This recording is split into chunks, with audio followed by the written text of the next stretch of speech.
I don't know if you even saw this Guardian story, this update to the leak probe at the Department of Defense. Just incredible, incredible series of events here for people who didn't follow. So, if you remember, Pete Hegseth frog marched like 3 people out of the Department of Defense, accusing them of having leaked classified information, something about Panama and some other, kind of sideline issues. The Guardian has an incredible story that lays out what has happened since then. Hegseth and his chief of staff, who are buddies, had their own kind of personal lawyer, working in the Pentagon.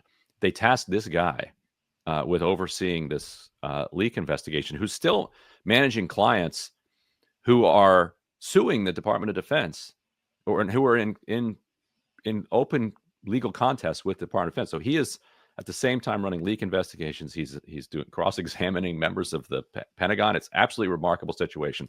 In terms of the White House, sees Dan Caldwell, one of the people who was fired, go on Tucker Carlson and deny that he had anything to do with leaking anything, which is an extremely unusually public thing for somebody to do who would have been involved in leaking.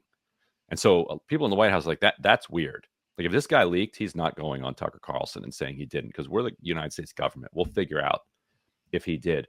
So then they go to the Pentagon and say, what's your evidence that these guys did anything? And the Pentagon comes back and says, we have illegal NSA wiretaps that prove it. And the White House, excuse me, you have what?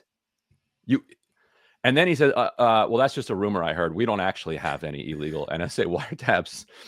And now the White House again is like, so have you been illegally wiretapping Pentagon officials, or have you not? And if you have, that's a worse scandal than leaking some documents about Panama. If you haven't, the fact that you're lying about that to us makes us wonder what kind of a clown car is circling around the Pentagon here. This is utterly preposterous. Meanwhile, you have, Hegseth is no longer allowed to hire his own staff. He's Susie Wiles and others are like inserting people in there. So it sounds like the entire leak investigation has collapsed amid the weight of its own absurdity. And whether or not the NSA was illegally wiretapping Pentagon officials is now an open question. It seems like most logically they were just making that up, that the NSA didn't actually do that, but maybe they were, and I don't know. We'll find out. I mean, we're only a couple months into, or a few months into, the Trump administration, and what we already know is disturbing enough about some of their communication practices, where they were using this Israeli-linked app, not actually Signal, to engage in, Signal chats, and and that of course came out, was immediately hacked, and I also to bring it back to the Israel situation. I mean, remember that Israel has multiple times engaged in espionage operations inside of the United States, some of which, like Jonathan Pollard, came to public light. But much of it, I think, just goes, completely under the radar. There was this interesting nugget in the reporting that we did about the Edon Alexander negotiations, where, it was clear that Israel had found out about this by their own spy agencies doing surveillance. And the assumption is that they're spying on Hamas. I wouldn't be in the least bit shocked if Israel is spying on and intercepting the communications of the highest levels of the Trump administration.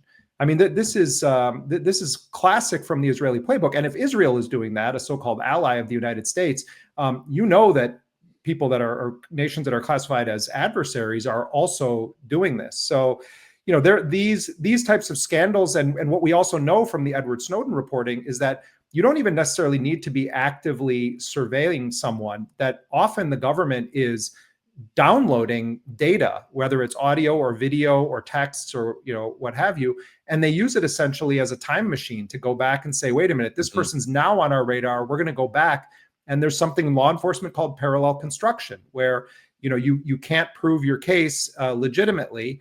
And so, you take fruit of the poisonous tree, stuff you're not supposed to have, and then you find a way to assemble a parallel way of proving that same thing. that also might be part of Yeah. what is at play here. But The Pentagon case seems like it might actually just be parallel fabrication. Or they're just lying, right? I mean, Yes. making We don't have things any up. evidence, but trust us, the NSA has it. It's like, wait, NSA? Oh, wait, did we say NSA? Never mind. We didn't do that.